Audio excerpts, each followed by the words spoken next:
अवधूत चिंतन श्री गुरुदेव दत्त श्री स्वामी समर्थ. स्वामी भक्तांनी कुठल्याही नकारात्मक घटनेत अडकू नये म्हणून स्वामी महाराज सतत प्रेरणा देतात आणि ते प्रेरणा देण्याचं एक छोटंसं माध्यम म्हणजे हे स्वामी संदेश असतात. आजचे स्वामी संदेश सांगण्यापूर्वी प्रत्येक स्वामी भक्तासाठी हा संदेश आहे. लक्षपूर्वक ऐका. वर दिलेल्या 2 अंकापैकी एक अंक निवडायचा आणि स्वामी तुम्हाला काय सांगत आहे हे जाणून घ्यायचं आहे. थांब बाळा हा श्री स्वामी समर्थ महाराजाचा इशारा आहे. तेव्हा हा व्हिडिओ तुझ्या डोळ्यासमोर आला आहे. हा योगायोग नाही, हा तोच दिव्य संदेश आहे ज्याचा तू खूप प्रार्थना केला होतास. तुझ्या सर्व प्रार्थनेची उत्तर आता आली आहेत. आता तुझे शब्द वापरशील ते तुझ्या आयुष्यात वळवली जाणार आहे. ज्या चमत्काराची वाट तू पाहत होतास ते सर्व आता तुला पाहायला मिळणार आहेत. हा जर संदेश तू गमावलास तर कदाचित आयुष्यातील सर्वात मोठं रहस्य तुझ्या हातून निसटून जाणार आहे. हा तुला श्री स्वामी समर्थ महाराजाचा थेट इशारा आहे.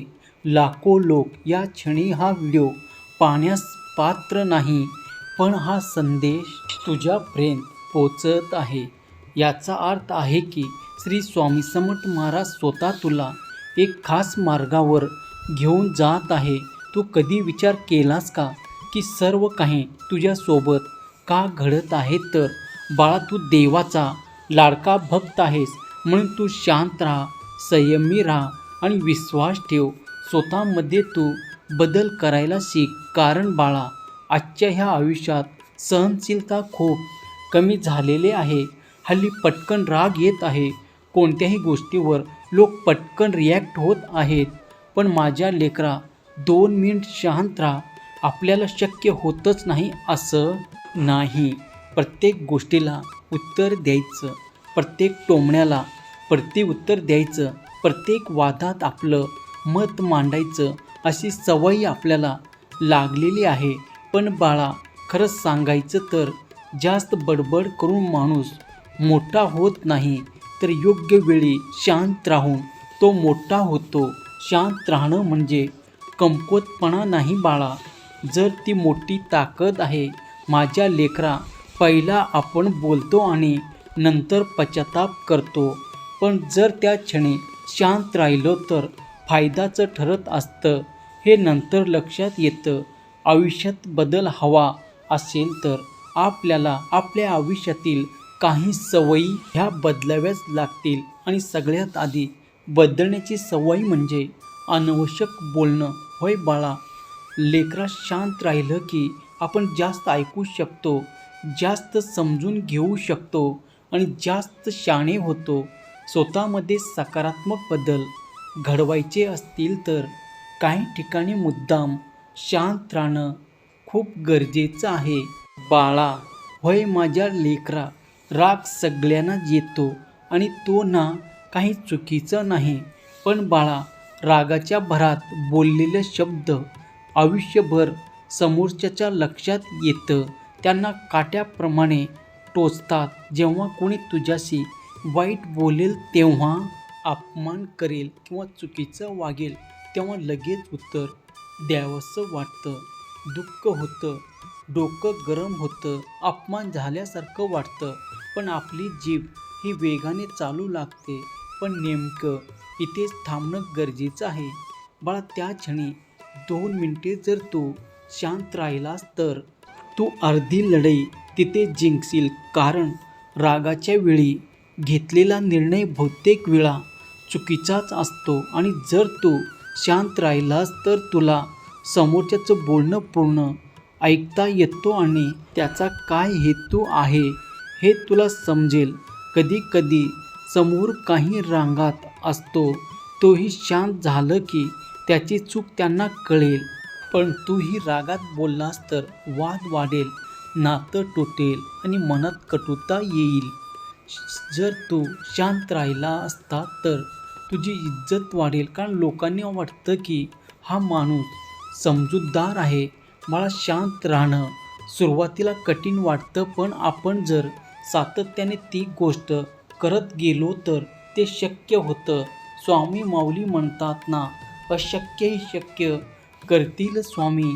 आणि हे सुद्धा तुला जमणार आहे, का तर तू स्वामीचा लाडका भक्त आहेस आणि स्वामीसाठी अशक्य असं नाही. जर श्री स्वामी समर्थ असे टाईप कर, व्हिडिओला लाईक कर, चॅनलला सबस्क्राईब कर आणि तो सच्चा स्वामी भक्त आहेस मला माहीत आहे. हा संदेश आपल्या प्रियजनांना शेअर कर. बाळा बघ, जेव्हा तुला वाईट वाटेल, दुःख होईल, राग येईल, तेव्हा खोल श्वास घे, थोडंसं पाणी पी आणि त्या जागेवर थोडा वेळ थोडंसं दूर हो. स्वतःला सांग, स्वतःला समजव की एक चुकीचं वाक्य वर्षानुवर्ष जखम करून जातो. होय माझ्या लेकरा, हे एकदा करून बघ, नक्कीच तुला या गोष्टीचा फायदा होणार आहे. बघ बाळा, प्रत्येक वेळी आपण जे काही बोलत असतो तेच खरं असतं असं नाही, कारण नाण्याची दुसरी बाजू आपल्याला माहीत नसते आणि आपण तिथे चुकत असतो. त्यामुळे समोरच्याचं बोलणं ऐकून घेणं सुद्धा कधी कधी आपल्याला महत्त्वाचं ठरत असतं. बाळा, गडबडीत दिलेलं स्पष्टीकरण खूप चुकीचं ठरतं, म्हणून आधी तू स्वतःला सावर. मनात राग असेल तर चेहऱ्यावर स्थिरता ठेव. योग्य वेळी योग्य ठिकाणी शांतपणे आपली बाजू मांड, कारण ओरडून सांगितलेलं सत्य आहे खोटं वाटतं, पण शांतपणे मांडलेलं सत्य हे जास्त प्रभावी ठरतं. म्हणून जरी तुझ्यावर खोटा आरोप झाला तरी लगेच तुटून पडू नकोस. आधी शांत राहा आणि मग आपलं मत मांड. हे माझ्या लेकरापणे ऐकून घ्या, एवढी माफक अपेक्षा त्याची असते. अशा वेळी तुम्ही शांत राहून त्याचं म्हणणं ऐकलं तर त्याच्याविषयी त्यांना आपुलकी निर्माण होईल. म्हणूनच आजकाल ऐकणारे कमी आणि बोलणारे जास्त झाले आहे. शांत माणूस जास्त समजूतदार वाटतो, पण तो समजूतदारपणा तुझ्यात आहे. बाळा, वेळ आली की थोड्यात आणि नेमकं बोल. सतत मध्ये पडून स्वतःचे मत कोणावरही लादू नकोस. माझ्या लेकरा, समोरच्याचं खूप बोलत असताना शांत राहणं कमजोरी नाही, तर परिस्थिती सांभाळण्याची कला आहे. जो ऐकू शकतो तोच खरा तर लोकांच्या मनात जागा बनवू शकतो. होय बाळा, बघ, स्वतःवरती विश्वास ठेव. तुझ्यासाठी सर्व काही पॉसिबल आहे. माझ्या लेकरा, बघ, तुला वाटत असेल की तुझ्यासोबत कोणी नाही, पण तुझ्यासोबत मी आहे, कारण तू माझा लाडका भक्त आहेस आणि मी तुझ्यावर खूप प्रेम करतो. जर तुझे माझ्यावर प्रेम असेल तर लव्ह यू गॉड असे तू टाईप कर. कारण बाळा, तू शांत आहेस, समजूतदार आहेस. शांत राहण्याची सवय एका दिवसात लागत नाही, पण सरावाने नक्की आपण करू शकतो. प्रत्येक ठिकाणी बोलणं गरजेचं असतं. काही वेळेपेक्षा शांतता जास्त प्रभावी असते.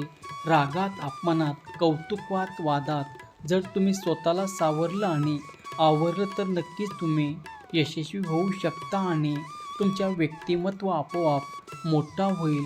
शांत माणूस आतून मजबूत असतो.